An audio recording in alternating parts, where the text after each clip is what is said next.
خدا باپ کے زندہ و جلال کلام میں سے زندگی برا کلام، متی کی انجیل اس کا 3 باب 1 سے 17 آیت مبارکہ تک۔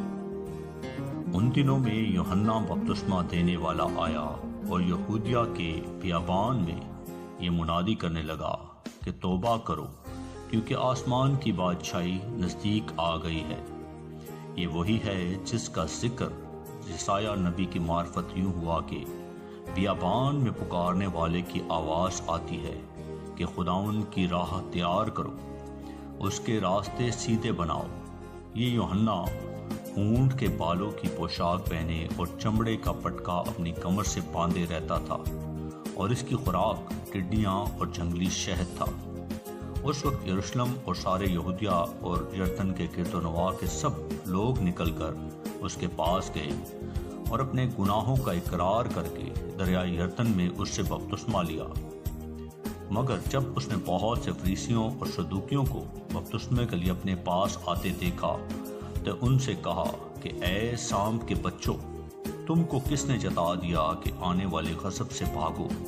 بس توبہ کے موافق پھل لاؤ، اور اپنے دلوں میں یہ کہنے کا خیال نہ کرو کہ ابراہیم ہمارا باپ ہے، کیونکہ میں تم سے کہتا ہوں کہ خدا ان پتھروں سے ابراہیم کے لیے اولاد پیدا کر سکتا ہے۔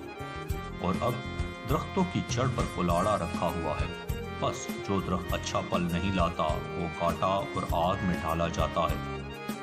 میں تو تم کو توبہ کے لیے پانی سے بپتسمہ دیتا ہوں، لیکن جو میرے بعد آتا ہے وہ مجھ سے زوراور ہے، میں اس کی جوتیاں اٹھانے کے لائق نہیں۔ وہ تم کو روح القدس اور آگ سے بپتسمہ دے گا، اس کا چھاج اس کے ہاتھ میں ہے، اور وہ اپنے کھلیان کو خوب صاف کرے گا اور اپنے گھیو کو تو کھتے میں جمع کرے گا، مگر بوسی کو اس آگ میں جلائے گا جو بجھنے کی نہیں۔ اس وقت یسوع گلیل سے یردن کے کنارے یوحنا کے پاس اس سے بپتسمہ لینے آیا، مگر یوحنا یہ کہہ کر اسے منع کرنے لگا کہ میں آپ تجھ سے بپتسمہ لینے کا محتاج ہوں، اور تو میرے پاس آیا ہے؟ یسوع نے جواب میں اس سے کہا، اب تو ہونے ہی دے، کیونکہ ہمیں اسی طرح ساری راست بازی پوری کرنا مناسب ہے۔ اس پر اس نے ہونے دیا، اور یسوع بپتسمہ لے کر فل فور پانی کے پاس سے اوپر آ گیا، اور دیکھو اس کے لیے آسمان کھل گیا، اور اس نے خدا کے روح کو کبوتر کی مانند اترتے اور اپنے اوپر آتے دیکھا۔ اور دیکھو آسمان سے آواز آئی کہ یہ میرا پیارا بیٹا ہے جس سے میں خوش ہوں۔ آمین۔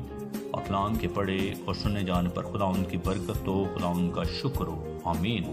اس زندہ اور جلالی کلام کو زیادہ سے زیادہ شیئر کریں تاکہ لوگ سن کر برکت پائیں۔ آمین۔